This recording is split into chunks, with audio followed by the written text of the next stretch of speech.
जय गुरु। भारत की अवनति यानी डिजेनरेशन तभी से शुरू हुई जब से भारतवासियों के लिए अमूर्त भगवान असीम हो उठे, अर्थात अमूर्त भगवान की पूजा करते करते लोग अपनी अपनी इच्छानुसार पूजा करने लगे और ऋषियों को छोड़कर ऋषि बात की उपासना आरंभ किए। तभी से भारत की अवनति शुरू हुई।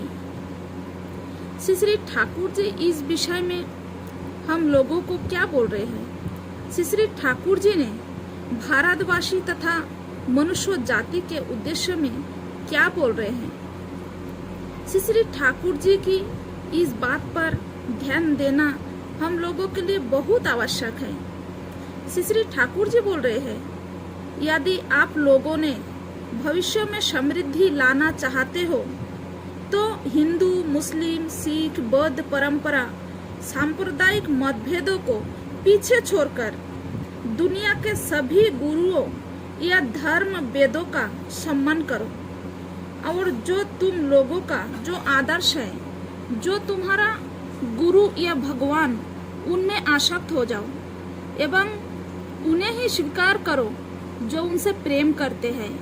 कारण पूर्ववर्ती को अधिकार करके ही परवर्ती का आविर्भाव होता है। श्री पितृदेव ने कहा, केवल वाणी पढ़कर मनुष्यों के संस्कार में परिवर्तन नहीं होता। इसका मतलब भारत पहले भी विकसित था, मानसिक, आध्यात्मिक सभी तरह से। भारतवासियों ने चरम उत्कृष्टता लाभ किए थे, फिर उनका पतन शुरू हुआ जब से हम ऋषियों को छोड़कर ऋषि बात की उपासना आरंभ करने लगे और अमूर्त भगवान की पूजा करते करते लोगों ने अपनी अपनी इच्छा अनुसार पूजा करना शुरू किए। तभी से हमारा पतन शुरू हुआ, अर्थात मानसिक आध्यात्मिक चेतना कम होने लगी।